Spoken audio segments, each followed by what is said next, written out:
سپېڅلي څپن تعالی په سپېڅلي نامه چې ډېر مهربان او رحم کوونکی دی. ملګرو نن به در سره دغه ایرانیانو چې په افغانانو باندې په ایران کې کوم ظلمونه شروع کړي دي او ډېر افغانان یې نیولي دي او ځینې یې وژلي دي، په هغې به در سره خپله تبصره لرم. همدا ویډیو اوس زما په یوټیوب کې په ژوندۍ بڼه خپرېږي، بیا به زه د هغه ځای نه ډاونلوډ کوم او خپل پیج هغې کې بیا اپلوډ کوم، ځکه چې زما پیج د یو څو مودې راهیسې، ځکه ډېرو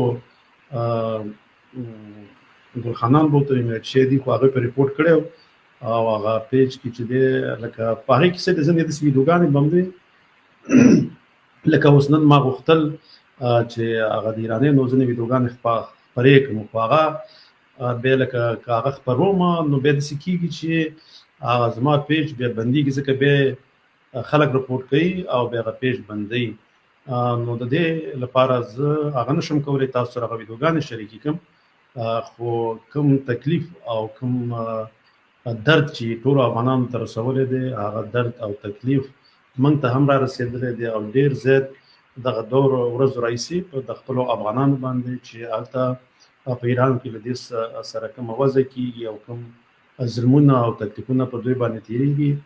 لکه هغه تکلیف لکه موږ ته ټول افغانانو ته چې هغه په هر هېواد کې هغوی ته رسېږي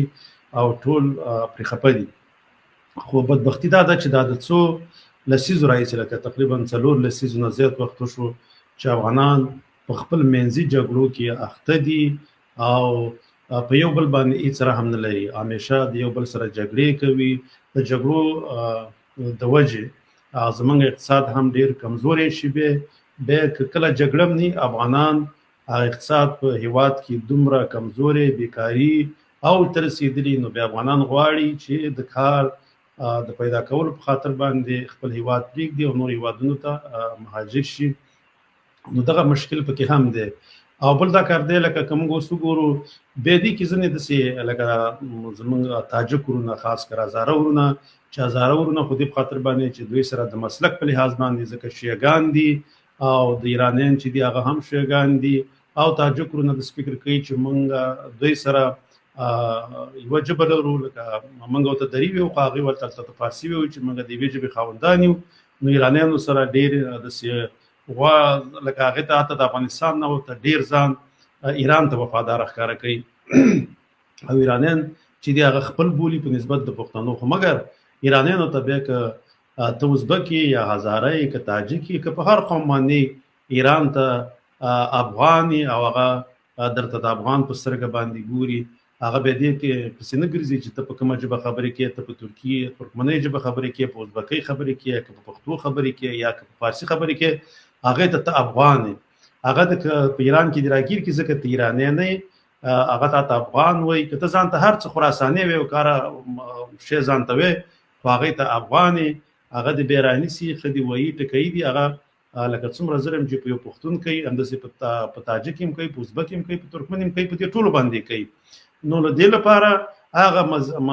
مسلکي ډلې چې ورسره په مسلک یو دي لکه هزارهګان، لکه دوی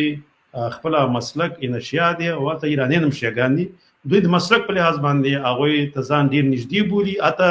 د افغانستان نه ایران ته ډېر وفاداره دي. مګر خو چې کله هلته بیا دوی لاړ شي بیا ورته دا جوته کېږي چې خپل هېواد خپل یې، د خپل هېواد هر قوم کوي هغه تا سره ورور یي، هغه تا ته په ټیټه سترګه نه ګوري، تا خپل ورور ګڼي. او خاص کر ټول افغانان او پښتانه چې دي خو بیا ډېر غټ زړونه لري، ځکه چې د نورو ژبو سره لکه هغوی نفرت هم نه لري او ټولو قومونو ته په یوه سترګه باندې ګوري.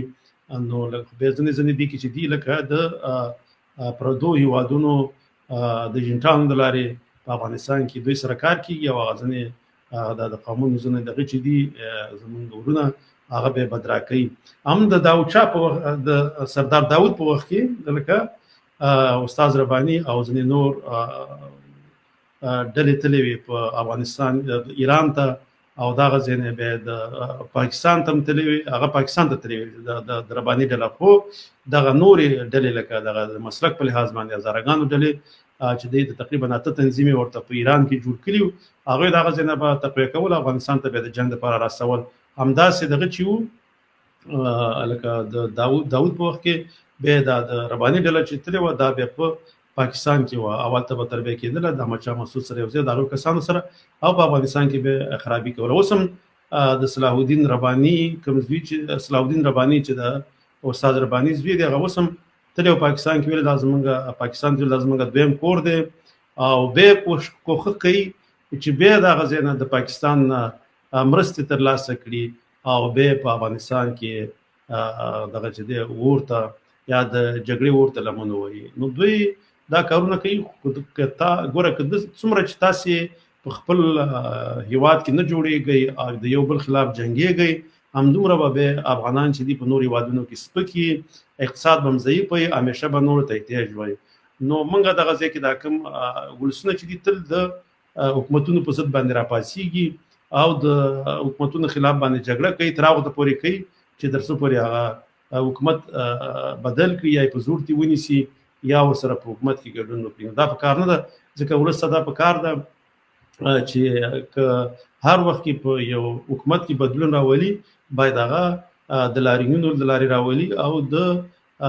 پوهاوي کچه په هغه هیواد کې دومره زیاته کړي چې ټول پوه شي نو بیا هغه هیواد کې بیا جنګ ته ضرورت نشته بیا خلک په خبرو باندې سره خپل هغه مشکل حل کولی شي خو زمونږ هیواد کې دا خبره چې دلته همیشه ټوپک او جنگ ته خبره رسیږي او جګړې ته رسیږي او موږ دا کوشش کوو چې زموږ خپل مسلې د جګړو د لارې هواري کړو خو کله چې یو څو موده مخکې طالبان نو راغلي موږ ولې د هغه حکومت نه طرفداري کوله موږ دې پیدلو چې په هغه کې ډېر زیات فساد پکې وو هر څه پکې وو خو موږ دا فکر وو چې دا یو حکومت دی کار څنګه یي که دا ړنګېږي بیا به بل حکومت راځي بیا به هغه زمونږ اسلحه او هغه اردو دا به ړنګېږي هغه کوم دغه چې دي ادارې دا به خرابېږي نو بیا به پکې د پردو هیوادونو لاسوهنې زیاتېږي نو دې لپاره موږ به د هغې نه طرفداري کوله اوس که طالبان حکومت راغلی په دې کې هم ډېرې نیمګړتیاګانې شته دی او ډېر زیات لکه دوی په ولس باندې ځینې داسې ولس سره داسې وضع کوي چې ولس خپله ځان پسې راپاروي موږ تل دا خبره کوي چې تاسې ولس سره په مینه او محبت باندې ځئ چې ولس هم تاسو ته په زړونو کې ځای درکړي او تاسې بیا به وکولی شئ چې په افغانستان باندې حکومت وکړئ او که چې تاسې د ولس په ضد باندې د ولس خلاف داسې حرکتونه کوئ چې ولس خلاف وي او ولس په زړه کې تاسو نفرتونه پیدا کېږي نو بیا په دې هېواد کې به تاسې هم لکه د نورو ګوندونو بیا حکومت نشئ کولی اوس پکار دا ده چې ایران ته طالبانو حکومت د خوا نه یو خط واستولی شي او که چېرته د هغوی سفیر په کابل کې هغه باید راوغوښتلی شي او ورته ویلی شي چې تاسې ولې په افغانانو باندې دومره ظلمونه کوئ او دومره افغانان هم په ایران کې وژل کېږي یوه خبره زه بله کومه موږ تل ګاونډي هیوادونو ته ځکه احتیاج یو چې یو خو موږ بهر ته لاره نه لرو او بل دا کار دی چې موږ همیشه په خپل مینو کې په جګړه باندې اخته یو او خپل مینو کې یووالی اتفاق نه لرو اوس چې موږ کله کله د لوی افغانستان خبره کوو دلته ځینې تاجک او دغه نور قومونه دای مخالفت کوي مګر دا په دوی باندې نه پوهېږي تر څو پورې چې موږ لوی افغانستان جوړ کړی نه موږ بهر ته لاره نشو پیدا کولی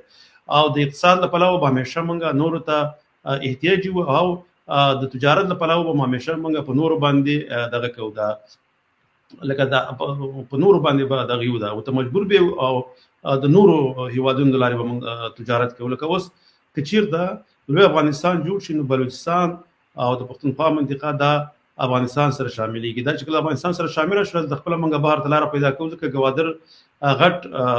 بندر چې دی په پاکستان کې دغه اوس په ګوادر کې جوړیږي چې دغه د بلوچستان په منطقه کې ده نو که چېرته دغه منطقه د افغانستان سره یو ځای شي بیا موږ